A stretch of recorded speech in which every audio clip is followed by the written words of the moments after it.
નમસ્કાર, હું તો પોલીસમાં રોનક પટેલ આપનું સ્વાગત કરું છું.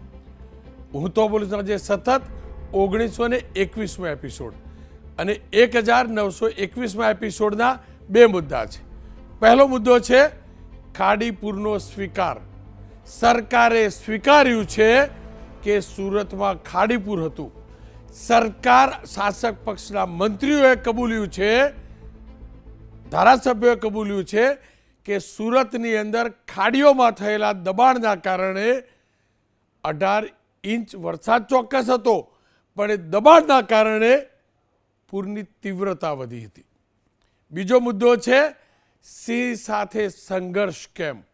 અનેક કિસ્સા સિંહ સાથે સંઘર્ષના સામે આવ્યા છે ને, એની ચર્ચા કરવી છે. પરંતુ શરૂઆત ખાડીપુરના સ્વીકારના મુદ્દાથી.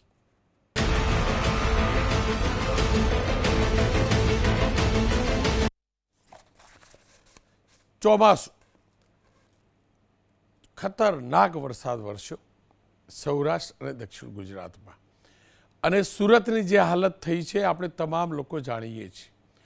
સતત 3 દિવસ સુરતના મોટાભાગના વિસ્તારો જળમગ્ન રહ્યા છે. જળમગ્ન રહ્યા છે, લોકોની સમસ્યાનો કોઈ પાર નથી. અને આજે જ્યારે અલગ અલગ વિસ્તારોની અંદર એબીપી અસ્મિતા સંવાદદાતા ગયા, વરસાદ રોકાયા બાદ હજુ પણ કેટલાક ઠેકાણે ચોક્કસથી પાણી ભરાયેલા છે, અને જ્યાં પણ પાણી ઉતર્યા છે ત્યાં ગંદકી જોવા મળે છે. પૂરની ચર્ચા કરવી છે, પરંતુ એ પહેલાં સમગ્ર રાજ્યમાં ચોમાસાની ચર્ચા કરી લઈએ. આ વખતનું ચોમાસું કેવું છે ને એની ચર્ચા કરવી છે. વરસાદ ધીમો પડી ચૂક્યો છે, ખાબક્યો જબરજસ્ત, પણ હવે ધીમો પડી ચૂક્યો છે. અને આજે ક્યાંય નોંધપાત્ર વરસાદ વરસ્યો નથી. જોકે આગામી 4 દિવસ સુધી હળવાથી મધ્યમ વરસાદની હવામાન વિભાગે આગાહી કરી છે. 2 દિવસની આગાહી અમે પણ પ્રસારિત કરતા રહ્યા, પણ 2 દિવસમાં ક્યાંય વરસાદ વરસ્યો હોય તેવા આંકડા આવ્યા નથી. દક્ષિણ ગુજરાત અને સૌરાષ્ટ્રના જિલ્લાઓમાં સામાન્ય વરસાદની શક્યતા વ્યક્ત કરવામાં આવી છે. અલગ અલગ સ્થળોએ છૂટાછવાયા વરસાદની શક્યતા પણ વ્યક્ત કરવામાં આવી છે. જોકે અત્યાર સુધી ભલે ધોધમાર વરસાદ ખાબક્યો હોય, પરંતુ સિઝનની જે શરૂઆત હોય છે ચોમાસાની, તો 15 તારીખ ચોમાસું શરૂ થતું હોય છે જૂનથી, અને આજે 9 તારીખ થઈ છે, તો અગાઉની સરેરાશની તુલનામાં 9% ઓછો વરસાદ નોંધાયો છે. હવામાન વિભાગના કહેવા પ્રમાણે અમદાવાદ, ગાંધીનગરમાં વાદળછાયું વાતાવરણ રહેશે. આ હવામાનની આગાહી છે, આ હવામાને કહ્યું છે. હવે વરસાદ કેટલો પડ્યો છે એ પણ જાણવું જરૂરી છે, કારણ કે ચોક્કસથી આ વરસાદના કારણે જળાશયો પણ ભરાયા છે, અને સિઝનમાં કેટલો વરસાદ પડ્યો છે એ પણ જાણવું જરૂરી છે. તો સૌપ્રથમ ઝોન વાઇઝ ચર્ચા કરી લઈએ સિઝનની. તો આ સિઝનની અંદર દક્ષિણ ગુજરાતની અંદર સૌથી વધુ વરસાદ ખાબક્યો છે. 21.4 ઇંચ વરસાદ વરસી ચૂક્યો છે, જે સિઝનનો 24.63% વરસાદ છે. સૌરાષ્ટ્રમાં 8.42 ઇંચ, એટલે સૌરાષ્ટ્રના તમામ જિલ્લાઓની સરેરાશ છે 8.42 ઇંચ વરસાદ છે, જે સિઝનનો જે કુલ વરસાદ પડતો હોય છે એના 27.61% છે. ઉત્તર ગુજરાતમાં 4.12 ઇંચ વરસાદ વરસ્યો છે, જે સિઝનમાં 14.09% સિઝનનો જે વરસાદ હોય છે એનો એટલો વરસાદ છે. મધ્ય ગુજરાતમાં 5.67 ઇંચ વરસાદ વરસ્યો છે, જે સિઝનની સરેરાશના 17.31% છે. કચ્છની વાત કરીએ તો કચ્છ આજે પણ સૂકું ભટ્ટ છે. માત્ર 0.39 ઇંચ, માત્ર 0.39 ઇંચ, એટલે કે 25 મિલીમીટર કરતાં પણ ઓછો જે સિઝનની અંદર પડતો હોય છે એનો માત્ર ને માત્ર 1.92% વરસાદ વરસ્યો છે. આ ઝોન વાઇઝ આપણે વાત કરી. હવે જિલ્લાની પણ વાત કરવી જરૂરી છે, તાલુકાની વાત કરવી પણ જરૂરી છે. અલગ અલગ જે સૌથી વધુ વરસાદવાળા જિલ્લા છે એ 5 જિલ્લાની વાત કરીએ તો ડાંગમાં સૌથી વધુ વરસાદ વરસ્યો છે. 34.56 ઇંચ વરસાદ અત્યાર સુધી વરસી ચૂક્યો છે, જે સિઝનનો ડાંગ જિલ્લાની સરેરાશ વરસાદનો 37.11% છે. નવસારીમાં 32.48 ઇંચ વરસાદ વરસી ચૂક્યો છે, જે સિઝનની અંદર નવસારીમાં પડતો હોય છે અને 42.73% છે. વલસાડમાં 30.96 ઇંચ વરસાદ જિલ્લાની વાત કરું છું વરસ્યો છે, જે સિઝનનો સરેરાશ 32.51% છે. સુરતની વાત કરી લે તો સુરત શહેર જિલ્લાની વાત કરી લે સમગ્ર તો 26.63 ઇંચ સરેરાશ વરસાદ છે, જે સિઝનનો આખી સિઝનમાં પડતો હોય છે તેનો 43.97% વરસાદ છે. જૂનાગઢની વાત કરી લઈએ તો 18 ઇંચ વરસાદ વરસ્યો છે, જે સિઝનનો જે જિલ્લામાં સિઝનનો વરસાદ પડતો હોય છે તેનો 43.04% વરસાદ છે. આ થઈ જિલ્લાની વાત કે જે જિલ્લાઓમાં સૌથી વધુ વરસાદ વરસ્યો છે. હવે 10 એવા જિલ્લા એવા તાલુકા એની પણ વાત કરવી છે, પરંતુ કુલ જે વરસાદ વરસ્યો છે એને અલગ અલગ તાલુકાના પરિપ્રેક્ષમાં જોઈ લઈએ તો 40 ઇંચ કરતાં વધુ વરસાદ વરસ્યો હોય તેવા રાજ્યના 3 તાલુકા છે. રાજ્યના 29 તાલુકાઓમાં 20 થી 40 ઇંચ વરસાદ વરસી ચૂક્યો છે. આ કુલ વરસાદ આ સિઝનની વાત કરું છું. 35 તાલુકા એવા છે જ્યાં 10 ઇંચથી લઈ 20 ઇંચ સુધીનો વરસાદ વરસ્યો છે. 78 તાલુકા એવા છે જ્યાં 5 ઇંચથી લઈ 10 ઇંચ વરસાદ વરસ્યો છે. 88 તાલુકા એવા છે જ્યાં 2 ઇંચથી લઈ 5 ઇંચ સુધીનો વરસાદ વરસ્યો છે. 27 તાલુકા એવા છે જ્યાં 0 થી 2 ઇંચ વરસાદ વરસ્યો છે. પણ દુર્ભાગ્યપૂર્ણ રીતે 7 તાલુકા એવા છે જ્યાં વરસાદ વરસ્યો જ નથી, એટલે કે નોંધાય એવો વરસાદ વરસ્યો નથી. એવા 7 તાલુકા છે, ત્યાં લોકો વરસાદની રાહ જોઈને બેઠા છે. જળ સંગ્રહની વાત કરી લો તો આજે વરસાદ વરસ્યો, ઉપરવાસમાં પણ વરસાદ વરસ્યો, તેના કારણે રાજ્યના જે કુલ જળાશયો છે 206, એ પૈકીના 6 જળાશય એવા છે જ્યાં 100% કરતાં વધુ વરસાદ વરસી ચૂક્યો છે. 19 જળાશયો એવા છે જ્યાં 70%, માફ કરજો, જળ સંગ્રહ થઈ ચૂક્યો છે. 19 જળાશય એવા છે જ્યાં 70 થી 100% જળ સંગ્રહ થઈ ચૂક્યો છે. 26 જળાશયો એટલે કે ડેમ એવા છે જ્યાં જળ સંગ્રહ 50% થી 70% થયો છે. 48 જળાશયો એવા છે જ્યાં 25 થી 50% જળ સંગ્રહ થઈ ચૂક્યો છે. 107 જળાશય એવા છે જ્યાં 0 થી 25% છે. નર્મદા ડેમની વાત કરી લઈએ, આપણી લાઈફ લાઈન છે, ત્યાં 65.83% જળ સંગ્રહ આજે છે. આ એટલા માટે જેનાથી આપણે સમજી શકીએ કે ચોમાસું કઈ દિશામાં જઈ રહ્યું છે અને ક્યાં કેટલા વરસાદની હજુ પણ જરૂર છે. હવે વાત મૂળ મુદ્દાની કરી લઉં. આપ તમામ લોકો જાણો છો, ગઈકાલે આપની ચેનલ એબીપી અસ્મિતાએ આ જ કાર્યક્રમની અંદર હું તો બોલીશમાં મુદ્દો બનાવ્યો હતો ખાડીપુરનો. સુરતનું પૂર કુદરતે આપેલા આશીર્વાદને માણસે એની કરતૂતોના કારણે અભિશ્રાપમાં કેવી રીતે ફેરવ્યો એનું સૌથી મોટું અને વર્વ ઉદાહરણ છે. ગઈકાલે મેં કહેલું કે સુરતની અંદર ખાડીઓમાં જે પુરાણ થયા છે, ખાડીઓમાં જે દબાણ થયા છે અને પાણીના નૈસર્ગિક રસ્તા બંધ થઈ ચૂક્યા છે વહનના, તેના કારણે સુરત ડૂબ્યું છે. એના કારણે જળભરાવ થયો છે.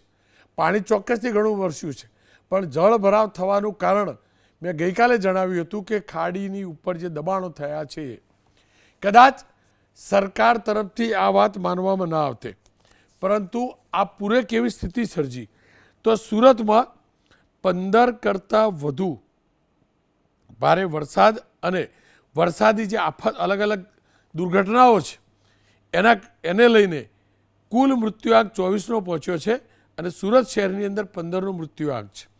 12 લોકોના મૃત્યુ પાણીમાં ડૂબી જવાથી થયા છે. 2 લોકો વીજ કરંટથી, એકનું પટકાવાથી કરુણ મોત થયું છે. લગ્નના 2 દિવસ પહેલાં જ 2 સગા ભાઈઓ પાણીમાં ગરકાવ થતાં તેમના મૃત્યુ થયા છે. પરંતુ સુરતની અંદર જે હાલત થઈ છે આપણે તમામ લોકો જાણીએ છીએ, એના કારણે હજુ પણ સ્થિતિ પૂરી રીતે સુધરી નથી. પોદ્દાર આર્કેડ હોય કે સાયણ ગામની શાળા હોય, અનેક ઠેકાણે પાણી ભરેલા છે. આ તમામની વચ્ચે આજે મુખ્યમંત્રી ભૂપેન્દ્રભાઈ પટેલ અને નાયબ મુખ્યમંત્રી હર્ષ સંઘવી સુરતની મુલાકાતે હતા. સુરત અને નવસારી બંને ગયા. ભૂપેન્દ્રભાઈ કેન્દ્રીય જળશક્તિ મંત્રી CR પાટીલ, હર્ષ સંઘવી નાયબ મુખ્યમંત્રી રાજ્યના, કનુભાઈ દેસાઈ જેઓ સુરતના પ્રભારી મંત્રી છે, પ્રફુલભાઈ પાનસેરિયા આરોગ્ય મંત્રી છે, અને તમામ સુરત શહેર અને જિલ્લાના ધારાસભ્યો સાથે તેમને બેઠક કરી, અધિકારીઓને મળ્યા અને સુરત માટે જે ખાડીઓ છે, જે ખાડી છે એના રીડેવલપમેન્ટ માટે 500 કરોડના વિશેષ પેકેજની જાહેરાત કરી છે. જો કે ગઈકાલે હું કહેતો હતો એ જ પ્રકારે ધારાસભ્યોએ પણ ગઈકાલે 2 ધારાસભ્યોને મેં જોડ્યા હતા કાર્યક્રમમાં અને તેમને પણ કહ્યું હતું કે ખાડી ઉપર દબાણ થયા છે અને દુર્ભાગ્ય જોજો શાસક પક્ષ કહે છે દબાણ થયા છે. રાજ્યમાં બીજેપીનું શાસન, શહેરમાં બીજેપીનું શાસન, તો આ દબાણો થયા છે તો કોઈ રોક્યા કેમ નથી એનો જવાબ કોઈની પાસે નથી. પણ આજે મુખ્યમંત્રી સમક્ષ તમામે રજૂઆત કરી છે અને મારો સવાલ એ પણ છે કે શું જેટલા પણ કોર્પોરેશનના કમિશનરો, ડેપ્યુટી કમિશનર, અધિકારીઓ છે તે શું સુરતના ધારાસભ્યોની રજૂઆતને માનતા નથી, ગણતા નથી, અવગણના કરે છે? અને ધારાસભ્યોની જ્યારે વાત કરું છું ત્યારે શ્રીમાન હર્ષભાઈ સંઘવી પણ આવી ગયા. ભલે નાયબ મુખ્યમંત્રી બન્યા હોય પણ તે પણ સુરતના ધારાસભ્ય છે અને તે પણ તો મંત્રી બન્યા એ પહેલાં ધારાસભ્ય હતા ને 2 ટર્મ. અને ખાડી કોઈ છેલ્લા 2-4-5 વર્ષમાં નથી પુરાઈ, છેલ્લા 20-25 વર્ષથી સતત દબાણ વધતા રહ્યા છે. જો કે તમામે આજે રજૂઆત કરી છે અને જે જાણકારી મળી છે એ પ્રકારે મુખ્યમંત્રીએ અધિકારીઓને સ્પષ્ટ સૂચના આપી છે કે ભવિષ્યમાં આ પ્રકારની સ્થિતિનું પુનરાવર્તન ન થવું જોઈએ. એ પણ કહ્યું છે કે ક્ષતિ કે કોઈ પણ લેપ્સ આવશે તો જવાબદાર અધિકારીઓ સામે કડક શિક્ષાત્મક કાર્યવાહી કરવામાં આવશે. ખેર, આ મિટિંગ પછી કુમારભાઈ કાનાણી બહાર નીકળ્યા, તેમને એબીપી અસ્મિતા સહિતના માધ્યમોને શું કહ્યું એ પહેલાં સાંભળી લો. ગયા વર્ષે ખાડીપુર પછી એક હાઈ લેવલ મિટિંગ થઈ હતી અને ખાડીપુરનું કેમ નિરાકરણ કરવું એની વાત થઈ હતી. આજે 1 વર્ષ થયું, ફરીવાર ખાડીપુર આવ્યું છે.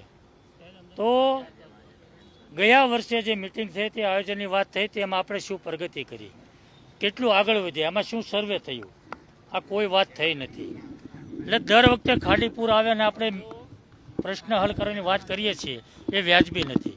બીજું કે પૂરની પરિસ્થિતિની અંદર વહીવટી તંત્રની બેદરકારી અને નિષ્ક્રિયતાને કારણે જે લોકોને મુશ્કેલી પડી છે, લોકોને નુકસાન થયું છે, લોકો હેરાન પરેશાન થયા છે, એમાં જે કોઈ જવાબદાર તંત્ર છે એમાં એ જવાબદારી તંત્ર જે કોઈ અધિકારીઓ છે એની સામે કાયદેસરની કાર્યવાહી કરવી જોઈએ, એની સામે પગલાં ભરવા જોઈએ.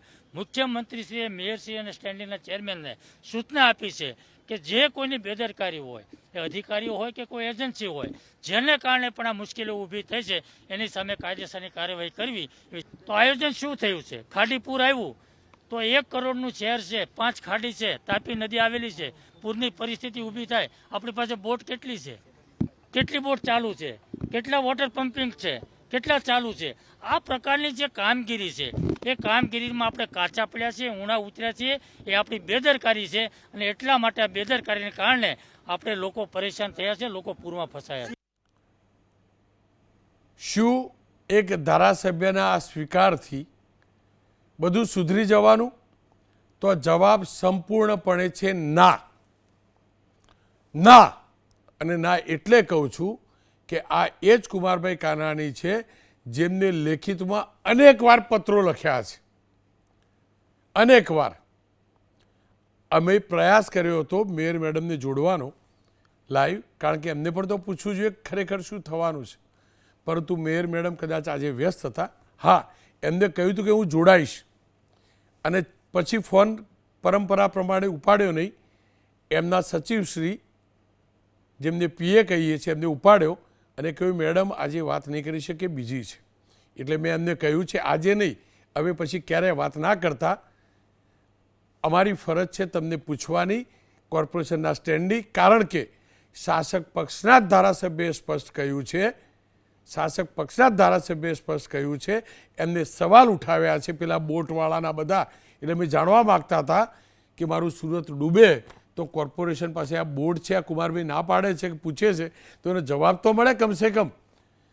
ખેર, આ મુદ્દે ચર્ચા કરવા માટે સંગીતાબેન પાટીલ લીંબાદના ધારાસભ્ય છે, નરેશભાઈ વરિયા વરિષ્ઠ પત્રકાર છે, મનોજભાઈ મિસ્ત્રી વરિષ્ઠ પત્રકાર છે. મનોજભાઈ, આપનાથી જ વાતની શરૂઆત કરવી છે. દબાણ થયું, તમે નગરચર્યા લખો મોટાભાઈ, હું તો નાનો હતો ત્યારથી વાંચું. પહેલાં ભૂતકાળમાં દબાણ વિશે વાંચેલું ને આજે વાંચું. પહેલાં હું સ્ટોરી કરતો હતો ને આજે સ્ટોરી કરું તેની દબાણની. શું કારણ આ દબાણો દૂર નથી થતા? અને આજે જ્યારે ધારાસભ્યોએ મુખ્યમંત્રી સમક્ષ રજૂઆત કરી છે ત્યારે તમને લાગે છે કે દબાણ થશે? અને હું કેમ પૂછું એનું કારણ કહું. તમારું શેર, તમારા શેરનું, મારું પણ જૂનું શેર, એનું કોર્પોરેશન એટલું મજબૂત છે કે અડધી રાત્રે મન ફાવે એ જગ્યાએ જઈ દબાણ દૂર કરી શકે છે લાઈન દોરીના નામે. પણ આ સંજોગોમાં હવે તમને લાગે છે કે આ ખાડી ઉપરના દબાણ દૂર થશે? ન માત્ર દબાણ, જે ખાડી પૂરી અને પરમિશન આપીને નિર્માણ થયા છે ત્યાં બુલડોઝર ફરશે ખરું? એવું કોઈ બુલડોઝર તમારા શહેરમાં છે ખરું? રોનકભાઈ, અત્યાર સુધીમાં 28 લોકોના મોત થયા છે. આને માટે કોણ જવાબદાર? કુદરત? કેટલા લોકોને તમે ફાંસીએ ચડાવ છો? સુરત મહાનગરપાલિકાનું તંત્ર અને સુરત પોલિટિકલ વ્યવસ્થા સંપૂર્ણ મરી પડવાની છે. સુરતમાં 14 ધારાસભ્યો છે. એકને વટ પાડી દે એવા ધારાસભ્યો છે. ખુમારી ભર્યા ધારાસભ્યો છે. કુમાર કાનાણી જેવા બોલતા ધારાસભ્યો છે. અને આજે તમારી સાથે, આપણી સાથે જે સંગીતાબેન બેઠા છે એ પણ બોલ્ડ ધારાસભ્ય છે.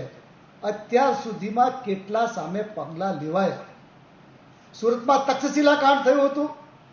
11 છોકરીને છોકરો, 22 છોકરાઓ મરી ગયા, બળતું થઈ ગયા. એ પૈકીના આજે કેટલાક જેલમાં છે. થોડા દિવસ પહેલા આ તમને સુરત મહાનગરપાલિકાનો નમૂનો બતાવું છું કે કામ કેવા કરે છે. થોડા દિવસ પહેલા કતારગામ દરવાજા, વેડ દરવાજામાં આવેલી નાસિરનગર ઝુંપડપટ્ટીનું ડિમોલેશન થયું. આખી દુનિયાએ જોયું, માત્ર સુરતે, ગુજરાતે નહીં, આખી દુનિયાએ જોયું કે સુરત મહાનગરપાલિકા કેટલી હદે ભ્રષ્ટ. એટલા માટે હું નથી કહેતો કે મારી પાસે પુરાવા નથી, પણ સુરત મહાનગરપાલિકાનું તંત્ર કેટલી હદે તૂટી ગયું છે એનો આ નમૂનો છે. વરસતા વરસાદમાં તમે 100 લોકોને, એ 100 પરિવારોને તમે ઘર તોડી નાખો ને રોડ પર લઈ આવો, આને તંત્ર કહી શકાય ખરું? સુરતમાં ખાડીપુરે નવું નથી, દર વખતે પેકેજ જાહેર થાય છે. આજે પણ ભૂપેન્દ્રભાઈએ 500 કરોડ જાહેર કર્યા છે. ક્યાં વાપરશો? શું કરશો? તમારી પાસે કોઈ આયોજન છે? નથી, ઝીરો છે. ભૂતકાળમાં પણ સુરતમાં રેલ આવી છે, ભૂતકાળમાં પણ પાણી આવ્યા છે, પણ આટલી હદે ખાડીના પાણી, ખાડી છોડીને આખા શહેરમાં ફરી વળે, લોકોના ઘરમાં ઘૂસી જાય, આ ઘટના પહેલી વખત છે. અને આને માટે કોઈ બીજું કોઈ જ નહીં, સુરત મહાનગરપાલિકાના શાસકો, સુરત મહાનગરપાલિકાના અધિકારીઓ જવાબદાર છે. ભાજપ કમલમ કાર્યાલયમાં ખાડીપુરને લઈને કોઈ ચર્ચા થતી નથી, કારણ કે ત્યાં કોઈ ચર્ચા કરવા વાળું નથી.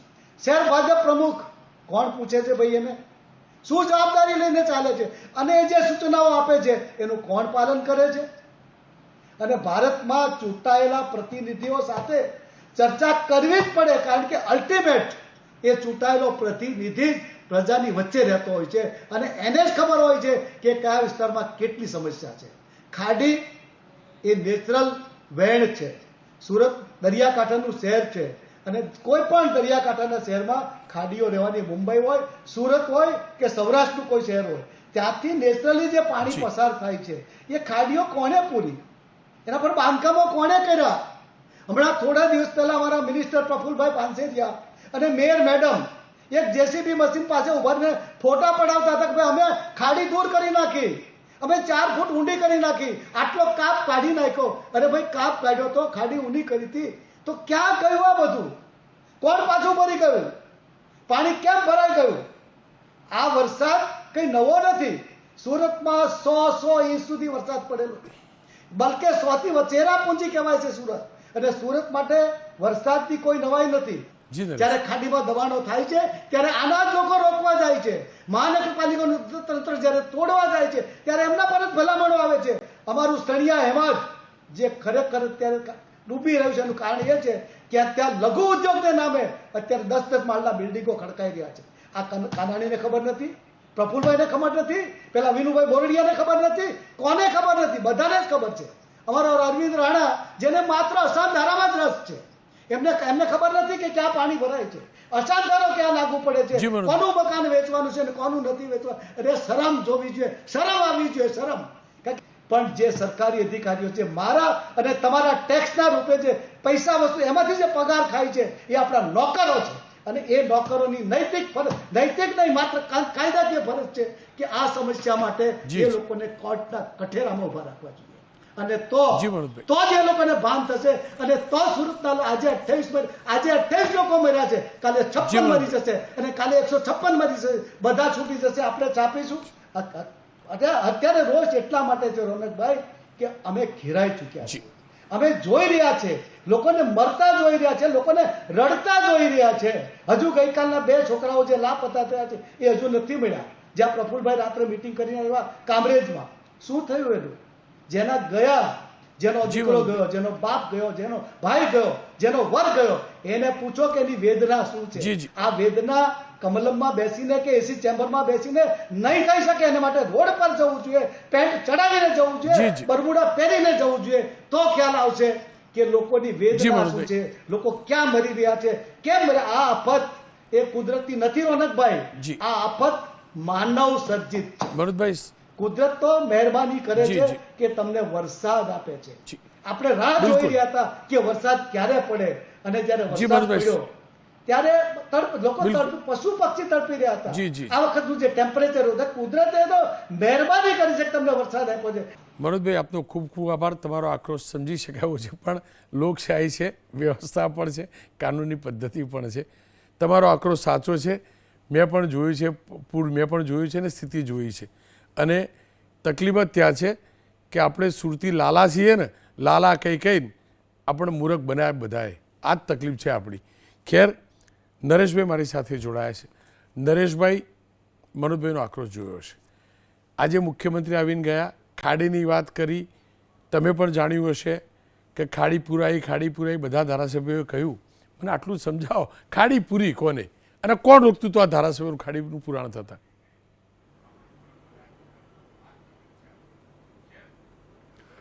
રોનકભાઈ, પહેલી વાત તો એ છે કે હું નથી માનતો કે આજે મુખ્યમંત્રી આવી ગયા, જે રાબેતા મુજબ જેમણે મિટિંગ કરી અને એમણે પછી જે પ્રકારે આદેશો આપ્યા છે કે 500 કરોડની એમણે પેકેજની જાહેરાત કરી છે, એનાથી આ સમસ્યા હલ થાય.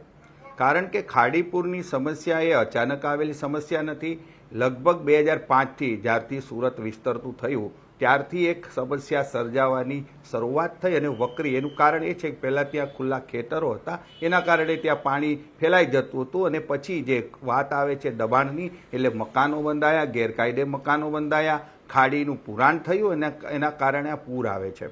ગયા વખતે જ્યારે પૂર આવ્યું 3 દિવસ સુધી ત્યાં પ્રજા પાણીમાં રહી, એમણે બધું નુકસાન વેઠ્યું અને એટલે હાઈ પાવર કમિટી બનાવવામાં આવી. એ હાઈ પાવર કમિટીનો રિપોર્ટ પણ આવ્યો હતો કે તમે ત્યાં એન્ક્રોચમેન્ટ હટાવો, ખાડી છે એને તમે ઊંડી કરો અને જે પણ કંઈ બીજું ખાસ કરીને ઝીંગા તળાવના જે ઉપરવાસમાં દબાણો છે એ પણ હટાવો. 1 વર્ષની અંદર અત્યારે કુમારભાઈ કહે છે કે આ કામ નથી કરતા, વાત સાચી છે, પણ 1 વર્ષની અંદર એ વિસ્તારના એક પણ નગરસેવક, એક પણ ધારાસભ્યએ આ હાઈ પાવર કમિટીના રિપોર્ટ પર કેટલું કામ થયું એ જોવાની લગભગ કોઈ તસદી નથી લીધી. જે પણ કોઈ નગરસેવકો છે, મોટાભાગના નગરસેવકોને એ કામ હોય છે. અધિકારી તંત્રને આપણે ચોક્કસ જવાબદાર ગણી શકીએ, પરંતુ જે લોકો ચૂંટાઈને આવે છે પ્રજા પ્રતિનિધિ તરીકે, એમની પણ એક ફરજ છે. આજે જ્યારે પ્રજાનો આક્રોશ આપણે જોઈએ તો લોકપ્રતિનિધિઓ ઉપર એટલે જ હોય છે કે એ નથી આવતા, અધિકારીઓ બીજા ક્રમે આવે છે. અને આજે મુખ્યમંત્રીએ મિટિંગ કરી તો નાયબ મુખ્યમંત્રી તો સુરતના છે, એ પણ આજે આવે છે. એ જો કે પ્રજા વચ્ચે ગયા, મુખ્યમંત્રી તો ત્યાં સભા કરીને નીકળી ગયા. પણ તમે મનોજભાઈ કહ્યું એમ નાસિરનગરની અંદર ગેરકાયદે ડિમોલિશન કરવામાં આવે છે, પણ જ્યાં ખરેખર કાયદેસર ડિમોલિશનની જરૂર છે ત્યાં ડિમોલિશન થતું નથી. જ્યાં સુધી આ દબાણો હટાવવા નહીં આવે, અને હું કહું છું કે એમાં રાજકીય ઈચ્છા શક્તિ નડે છે. આ બધું જ પ્રજાનો અત્યાર સુધી શું હતું, કમિટી રમાતું હતું. આ વખતે 500 કરોડનું એક પૈસાની પેકેજની વાત કરી, એટલે પ્રજાનો જે રોષ છે એ ખાળવાનો પ્રયત્ન માત્ર છે. આ 2006માં પણ રોનકભાઈ તમે અહીંયા હતા ને આપણે જોયું છે કે જે વિસ્તારમાં પાણી નહોતું એ વિસ્તારમાં પણ આ વખતે પાણી ઘૂસી ગયા છે. બીજું કે જ્યારે ફ્લડ આવ્યું હોય તો હાઈ ફ્લડની શહેરમાં માર્કેશન થયું છે, તો જે પણ કંઈ ઇલીગલ બાંધકામ થયા છે એ તંત્રની સાથે સાથે રાજકીય નેતાઓની પણ એટલી જ મિલીભગત છે. અને આ નથી થતું, પૂરની સમસ્યા હલ નથી થતું એનું એકમાત્ર કારણ એ છે કે આમાં અત્યાર સુધી કોઈ પણ એક પણ અધિકારીને દાખલો બેસે એવી કોઈ એની સામે સજા કરવામાં નથી આવી.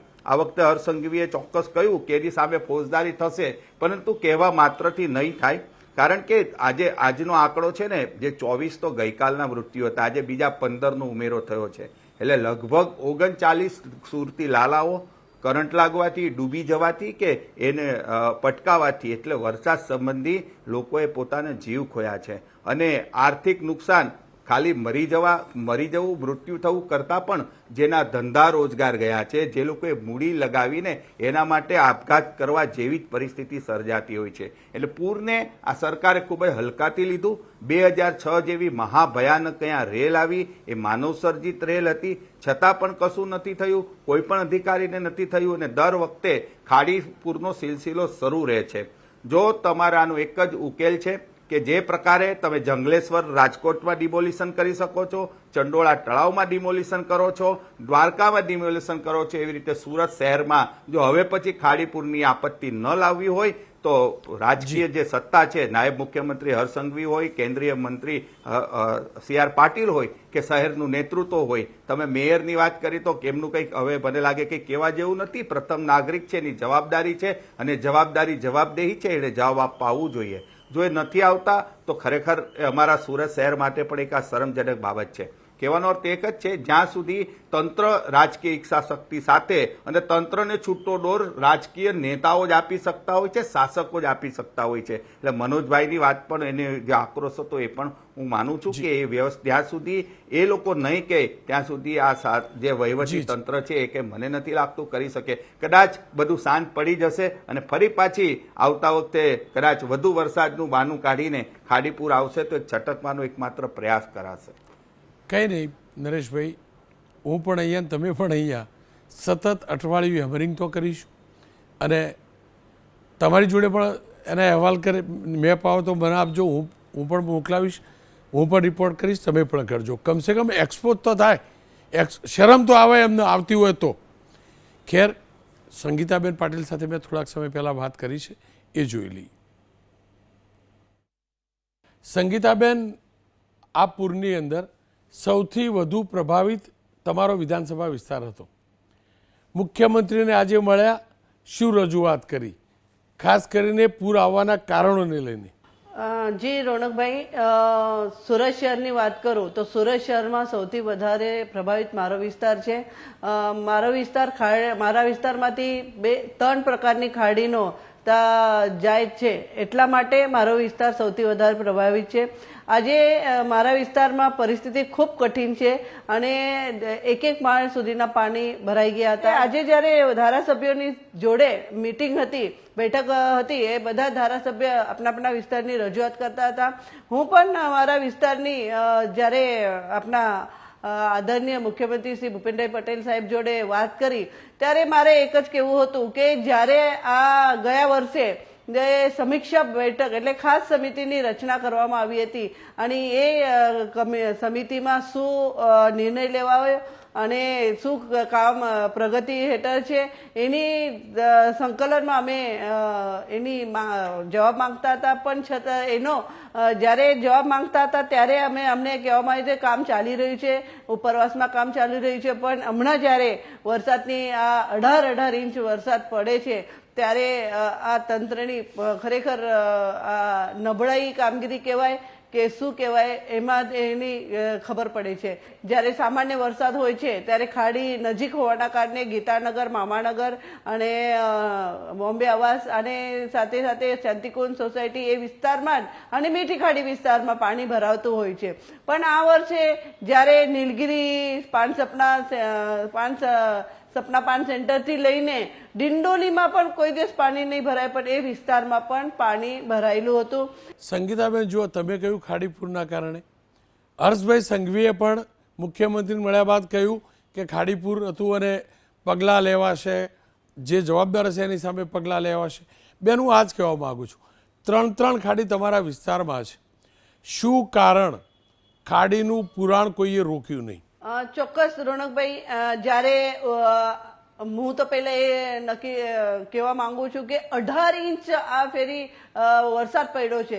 કહેવાય છે કે લોકો બધા આવા કહેતા હોય છે કે આપ ફાઈટું છે, અને આપ ફાઈટું એ પલસાના બારડોલી પાસે ફાઈટું છે. એના લીધે આટલો બધો વરસાદના લીધે આ ખાડીપુર ખૂબ મોટો હતો અને એના લીધે આ વધારે પાણી આવ્યું છે. અને આ ખાડીપુરના લીધે આખા વિસ્તારમાં પાણી થઈ ગયેલું છે. અને હું ચોક્કસ કહીશ કે ગયા વર્ષે જે કમિટી બેઠી હતી, ખાસ કમિટી બેઠી હતી, એ જે કમિટીને શું પ્રગતિ કરી એ આમાં મારો એક પ્રશ્ન તો ચોક્કસ રહેશે. કેમ કે અમે જ્યારે વિસ્તારમાં જતા હોય અને વિસ્તારમાં ફેસ કરતા હોય, લોકોની જે કરુણા હોય, જે લોકોની દુઃખ હોય, એ જે સંવેદના છે, આજે ખરેખર અમે જ્યારે મુલાકાતમાં ગયા હતા ગઈકાલના આ 2 દિવસથી અમે જઈ રહ્યા છે, ત્યારે એમની વેદના છે એ ખરેખર આંખમાં પાણી આવે એવી વેદના હોય છે. અને જ્યારે આજે પાટીલ સાહેબ હોય કે હર્ષંઘવી સાહેબ હોય, બધા ત્યારે આવતા હોય અને એ લોકોની જે કરુણા લોકો કહેતા હોય ને, ત્યારે ખરેખર આંખમાં પાણી આવી જતું હોય છે.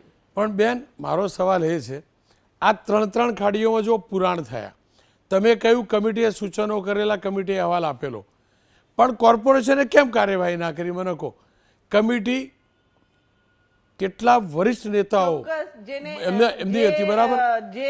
આ જે ખાડી પર જેને બી દબાણ કર્યા હોય અને જેના લીધે ખાડી સાંકડી થઈ ગયેલી છે, અને જે મેં તો એવું જ કહીશ કે ભાટેના વિસ્તારમાં સાંકડી થઈ ગઈ છે, એનાથી આગળ થોડાક વિસ્તાર છે એ ત્યાં સાંકડી થઈ ગયેલી છે, અને એનાથી આગળ જે ઉધના જીવનજ્યોત પાસે જ્યારે ખાડી પોડી છે ત્યાં વધુ પાણી નહીં ભરતું. પણ જ્યાં ખાડી સાંકડી થઈ ગયેલી છે ત્યાં ચોક્કસ જે દબાણ કર્યા હશે એ દબાણ અધિકારીઓએ, તંત્રએ કાઢી નાખવા જોઈએ અને ખાડી પોડી કરવી જોઈએ. અને એનાથી આગળ એરપોર્ટ પાસે જ્યારે ઝીંગા તલાવો છે, એ ઝીંગા તલાવો પણ હટાવવા જોઈએ, જેથી કરીને દરિયામાં આ ખાડીનું પાણી જે આવે એ જતું નથી. એના લીધે પણ આ તકલીફો અહીંયા લોકોને એનું નુકસાન સહેવું પડે છે. એક અંતિમ સવાલ, જો બેન, ખાડી ઉપર દબાણ પણ થયા છે અને કેટલેક ઠેકાણેથી મને તસવીરો પણ આવી, સેટેલાઇટ તસવીર સાથે, કે ખાડી આખી પુરાઈ પણ ગઈ છે અથવા પૂરી અને ત્યાં આગળ કન્સ્ટ્રક્શન થઈ ગયા છે, ઝીંગા તળાવ બની ગયા છે. આ બધું ધ્યાન રાખવાની જવાબદારી તો બેન પ્રશાસનની હોય ને, નાગરિકોની તો હોય નહીં ને, કોર્પોરેશન હોય કે કલેક્ટર હોય, એ લોકોની જવાબદારી હોય ને. અને એમને નિયંત્રણમાં રાખવા અથવા કાર્યવાહી કરાવવાની જવાબદારી તો આપ તમામની હોય ને. ચોક્કસ રોનકભાઈ, અને જેને આ પુરાણો કર્યા હશે, જેને દબાણ કર્યું હશે, એ ચોક્કસથી હટાવવું જોઈએ અને હટાવવામાં આવશે જ. કોઈને છોડવામાં આવશે નહીં, કોઈને પાછી કરવામાં આવશે નહીં. અને આદરણીય મુખ્યમંત્રી શ્રી ભૂપેન્દ્રભાઈ પટેલ સાહેબે, આદરણીય જલશક્તિ મંત્રી શ્રી પાટીલ સાહેબે અને નાયબ મુખ્યમંત્રી શ્રી હર્ષભાઈ સંઘવી સાહેબે પણ ખાતરી આપી છે કોઈને છોડવામાં આવશે નહીં. અને જેને દબાણ કર્યું છે એ દબાણ હટાવવામાં આવશે, ખાડી પોડી કરવામાં આવશે. અને આજે સારી વાત એ છે કે 500 કરોડ ખાડીપુર માટે આપવામાં આવ્યા છે. એક અંતિમ સવાલ બેન, આ ખાડી ઉપરના પુરાણ તમારા વિસ્તારમાં થયા, તમારા ધ્યાનમાં હોય, અને હર્ષભાઈ સંઘવી સાહેબના વિસ્તારમાં તો ખાડી પૂરી થાય, અને હર્ષભાઈ તો ખૂણે ફરવાવાળા વ્યક્તિ, તો એમના ધ્યાનમાં નહીં આવ્યું આટલા વર્ષોથી કે આ દબાણ થયેલું છે એને તોડાવવું જોઈએ. આખા ગુજરાતમાં કેટલે બુલડોઝર ફેવર્યું, બરાબર? કેટલે બુલડોઝર ફેવર્યું? સુરતમાં જ બુલડોઝર રહી ગયું. ચોક્કસ રોનકભાઈ, આજે ખાડીપુર દર વર્ષે ખાડીપુર આવે છે, અને જયારે વધુ વરસાદ પડે છે ત્યારે જ ખાડીપુર આવતો હોય છે. પણ આ ફેરી વધુ આવ્યો છે. 18 ઇંચ વરસાદ જયારે પલસાના બારડોલી ખાતે આવે છે, આ ઉપરવાસનું પાણી જયારે ખાડીમાં આવે છે અને ખાડીપુર થતો હોય છે, અને જેના લીધે આ ખાડી જ્યાં સાંકડી છે ત્યાં દબાણ હોય છે. અને એ દબાણ હટાવવા માટે અમે ઘણીવાર રજૂઆતો કરી છે અને હટાવવામાં બી આવ્યું હતું. પણ પાછા આ લોકો જેનું હોય એ લોકો પાછા ફરીથી બાંધકામ કરતા હોય છે. આવા લોકોને છોડવામાં આવશે નહીં. આવું ચોક્કસથી આપના માધ્યમથી હું કહેવા માંગુ છું. સુરતમાં ખાડી ઉપરનું દબાણ, ખાડી ઉપરનું પુરાણ એ હરમેશ પાણીના નિકાલને વચ્ચે આવે છે. તે માત્ર રોનક પટેલ નહીં પણ તમામ કોર્પોરેટરો, તમામ ધારાસભ્યો અત્યાર સુધી માનતા પણ હતા, જાણતા પણ હતા, જરૂર પડે આંખ બંધ પણ કરતા હતા. ક્યાંક ક્યાંક કુમારભાઈ જેવા કોઈ પત્ર લખીને વાર્તા પૂરી પણ કરતા હતા. પણ તેમની વાત સુરત કોર્પોરેશન પૂરતી રહેતી હતી. પણ હવે એ વાત દાદાના દરબારમાં પહોંચી છે, ભૂપેન્દ્રભાઈના. હર્ષભાઈ સંઘવી ધારાસભ્ય હતા એટલે તો બહુ બધું ફરતા એ વિસ્તારમાં, એમને બહુ બધું જોયેલું છે. કદાચ એક વ્યક્તિને પણ જાણે છે કે આ કોનું કોનું દબાણ છે. એક નકશા પણ જાણે છે. અને આશા રાખું હર્ષભાઈ, સુરત પૂરતી વાત નથી. આપ અને પ્રફુલભાઈ હવે સુરતના કોટાના મંત્રી છો, ત્યારે તમારી જવાબદારી છે સુરતને ડૂબતું બચાવવાની, અથવા તો જે પણ કોર્પોરેશને પાપ કર્યું છે ને તેનું પ્રાયશ્ચિત કરવાની. તમે સારી રીતે સમજો છો હું શું કહેવા માંગુ છું.